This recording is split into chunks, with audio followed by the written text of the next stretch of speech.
భక్తి సమాచారం. వాట్సాప్ ఛానల్లో జాయిన్ అవ్వండి. అన్ని విశేషాలు ఎప్పటికప్పుడు తెలుసుకోండి.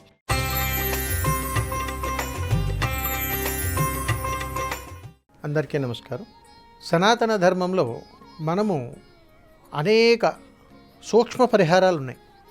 అంటే చాలామంది చూడండి, మన పూర్వీకులు ఇంట్లో ఒంట్లో బాగాలేదు అని అంటే కాస్త అన్నమును ఒక ఎండుమిరపకాయ నిమ్మకాయలు తీసుకొచ్చి తల చుట్టూ ఇలా దిగదుడిచి బయట పారేస్తూ ఉంటారు. మనం ఎంత గొప్ప స్థితికి ఎదిగినా, ఎంత గొప్ప స్థాయిలో మనం ఉన్నా, మన పూర్వీకులు ఇచ్చినటువంటి ఆచార వ్యవహారాలని మనం తొంగలోకి తొక్కేయకూడదు, వాటిని మూఢనమ్మకాలని అనకూడదు. సుమా, గమనించండి, మనం ఎక్కడ పుట్టాము, ఎక్కడ పెరిగాము, ఎక్కడి నుంచి వచ్చామో మళ్ళీ అక్కడికే వెళ్తాం. కాబట్టి ఎన్నో రకాలైనటువంటి దేవీ దేవతలు మనకు అనేక రకాలైనటువంటి మార్గాలను మనకు తెలియచేస్తూనే ఉన్నా మనము వాటిని పట్టించుకునేంత సమయం మన దగ్గర ఉండటం లేదు. కాబట్టి చాలా గృహాలలో మనమే చూడండి, అమ్మ నా కుటుంబంలో నా పిల్లలందరూ కూడా ఆరోగ్యాలతో ఉండాలి, బాగుండాలని తల్లిదండ్రులు మొక్కుతూ ఉంటారు. మన ముత్తమామలు మొక్కుతూ ఉంటారు. ఎవరికి మొక్కుతారు? వీళ్ళు ఎక్కడెక్కడికో వెళ్ళరు. ఆ ఊళ్ళో ఉన్న ఊరు పొలిమేరలో ఎక్కడో గ్రామదేవత ఉంటే ఆ దేవతకు మొక్కుతూ ఉంటారు. ఇక్కడ విశేషం ఏమిటనంటే, కుటుంబంలో ఉన్నటువంటి పిల్లలలో అన్యోన్యత, సఖ్యత బాగుండాలి. ఆస్తుల దగ్గర గొడవలు, ధనం దగ్గర గొడవలు, ఉద్యోగాల దగ్గర గొడవలు, రూపాయి సంపాదన పెరిగిన తర్వాత అన్యోన్యత లోపించి విపరీతమైనటువంటి గొడవలు. అదీ కాకుండా పిల్లలు చిన్నప్పటి నుంచి పెద్ద అయ్యేంత వరకు కూడా మాట వినకపోవడం, చెడుదారి పట్టడం, రకరకాల సమస్యలు, వీటన్నిటిలో నలిగిపోతుంటారు. మరి ఏం చేద్దాం? కౌన్సిలింగ్గా ఇప్పించాం, పరిష్కారం దొరకడంలా.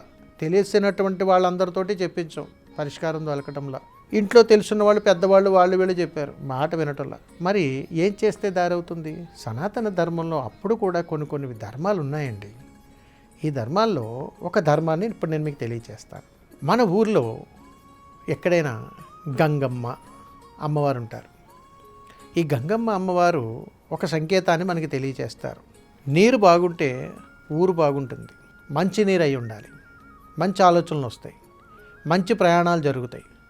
కాబట్టి అమ్మవారి దగ్గరకు ఎప్పుడైనా సరే మీకు దగ్గరలో ఉన్నటువంటి గంగమ్మ తల్లి అమ్మవారిని దర్శించుకొని ఆ తల్లికి ఇష్టమైనటువంటి వస్త్రం ఎరుపు రంగు, ఆకుపచ్చని రంగు, ఎరుపు రంగు, ఆకుపచ్చని, ఆ తల్లికి ఇష్టమైనటువంటి ఇది చెరుకు గెడలు. కాబట్టి గంగమ్మ తల్లికి మీ శక్తి కొద్దీ అంతంత చెరుకు గడ ముక్కలను ఒక 15 లేదా 18 ముక్కలను తీసుకొని కుటుంబ సమేతంగా పిల్లలతో సరదాగా అక్కడికి వెళ్ళి అమ్మను దర్శించుకొని అమ్మవారికి ఎరుపు వస్త్రము లేదా పసుపు పచ్చని వస్త్రాన్ని అమ్మవారికి సమర్పించి ఈ చెరుకు గడలను నివేదనగా ఇచ్చి ఇక్కడ చెయ్యవలసినటువంటి అద్భుతమైనటువంటి క్రతువు ఏంటో తెలుసా? గంగమ్మ తల్లి ఉన్నటువంటి దేవాలయం దగ్గర మహావృక్షాలు ఎదుగుతూ ఉంటాయి. అవి మర్రి ఊడలు కావచ్చు, రావి చెట్లు కావచ్చు. ఆ ప్రాంగణంలో కాసేపు సేద తీరాలి, అక్కడ కాసేపు నిద్రపోవాలి. అలాంటి ప్రయత్నం పిల్లలతో కానీ చేస్తే అక్కడ అమ్మ అనుగ్రహం ఖచ్చితంగా ఉంటుంది. మీరు గమనించండి, చాలా దేవాలయాలకు మనం వెళ్తున్నప్పుడు చాలా ప్రశాంతంగా ఉంది అని అంటాం. అంటే దాని అర్థం ఏమిటండి? ఆ దేవతా పరివారం అక్కడ సేద తీరుతూ ఉంటారు. అలాంటి ప్రదేశాల్లో మన కుటుంబంతో, పిల్లలతో కాసేపు అక్కడ గడపగానే వాళ్ళల్లో తెలియనటువంటి ఒక మార్పు సంతరించుకుంటూ ఉంటుంది. వీటిని మీరు కొట్టిపాడేసినా ఖచ్చితంగా చేసి చూడండి, అద్భుతమైనటువంటి ఫలితాలు పొందుతారు. సర్వే జనా సుఖినో భవంతు. శుభం. నమస్కారం.